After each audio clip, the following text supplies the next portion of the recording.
staff that your district directors have nominated for awards, as well as parent or community members. And so we want to take some time out of our day to really recognize those people who make a difference for kids in special education.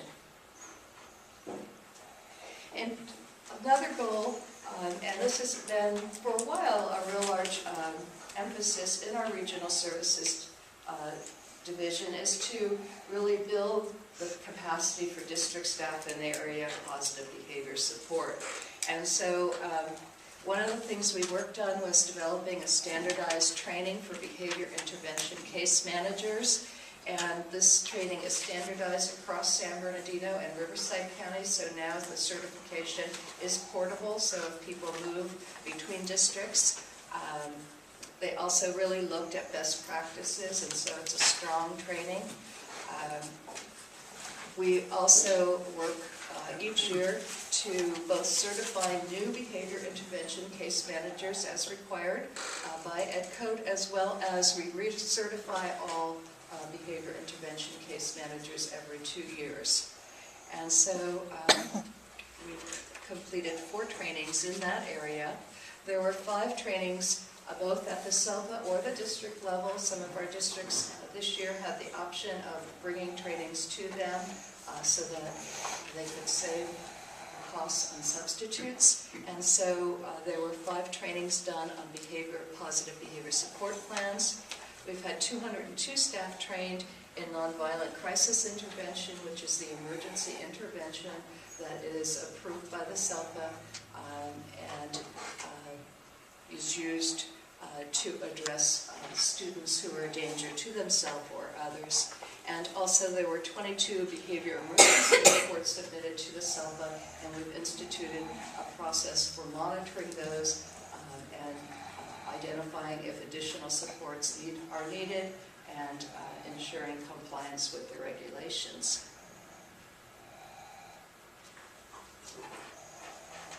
In terms of professional development, our additional authorization in autism spectrum disorders was approved by the California Teaching Credentials. And so March 28th, we have 150 teachers who will be starting the program. We will, because we got a late start this year, we'll just be doing Module 1 for this year, and those people, when they come back in this fall, will complete Modules 2 and 3, and then we'll run another cohort for the winter season so that we can probably look at about another 150 teachers. So we've gotten calls from all over the area asking for our support in this, and so but our first priority really, since we're using WESELPA resources to do this, is to get this rolled out for our districts. I know this was a priority a lot of the directors had and superintendents as well, because the average cost is about $3,000 for this type of training, and we're able to do it using our resources for just the cost of the materials. So we're really happy to see that happen. Also, we've done 47 trainings in the staff development area. This is down from previous years, but I think that's just a matter of the times we're living in, that resources for staff development have been limited. The other goal was to provide a proactive collaboration with the districts and families through effective meeting practices, and also to improve compliance. And we've had a very robust group of administrators this year who have attended our special education administrator training, primarily assistant principals, although we've had other site administrators here, and this really helps them be your first line of defense as they chair IEP meetings or deal with parents who have concerns about special education. We've done a collaborative IEP training for Chaffee Joint Unified High School District, and so I know their director was very happy with that process. And we've also increased the number of legal trainings. The program directors have identified this as an area of need for their own professional development, and so we were able to do that as well this year.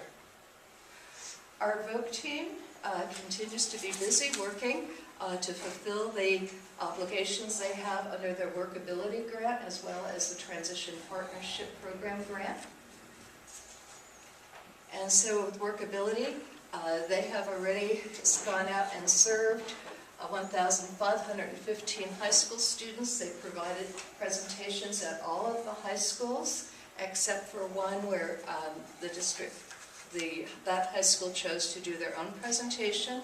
During these presentations, they target all of our juniors and seniors in the spring and then in the fall, and then come back in the spring and do a presentation for sophomores. And they primarily talk about job preparedness, transition, and conduct an interest survey with the students.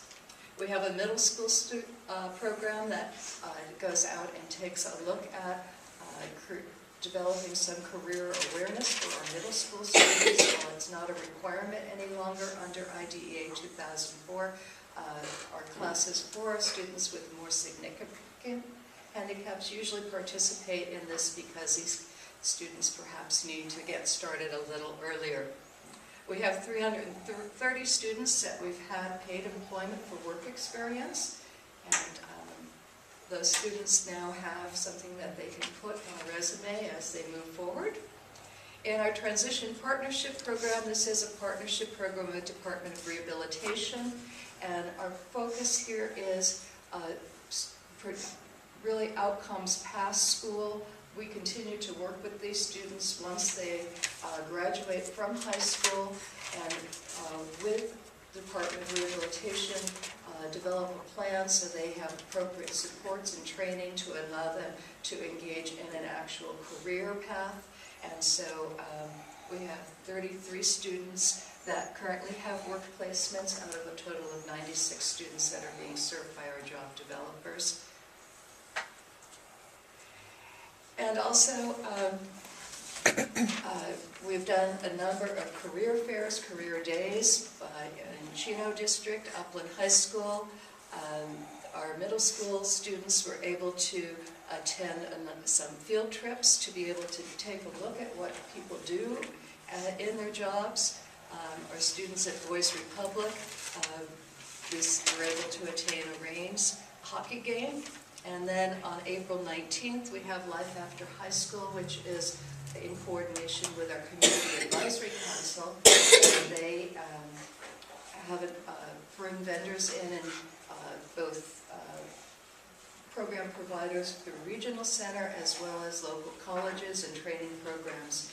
And we encourage our parents as well as our high school staff to attend and learn what opportunities exist outside of school.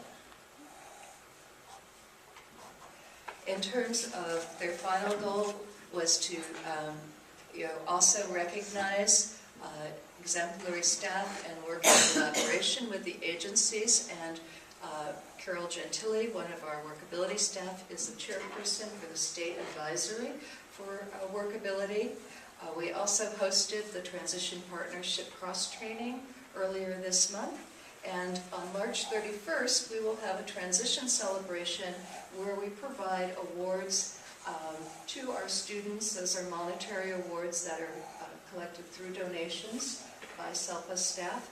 And also we will have an opportunity to recognize some of our employers that have really made it possible for us to put our kids into work placement. So if you're interested in attending that, that's also in the afternoon. I think we start about 3:30, and on March 31st.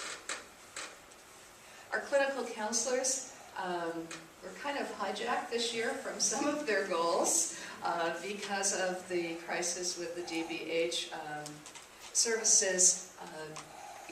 They have been really focusing on that, and so,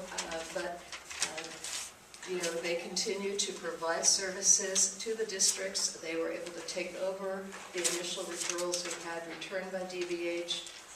They are also continuing to serve as many students as we can.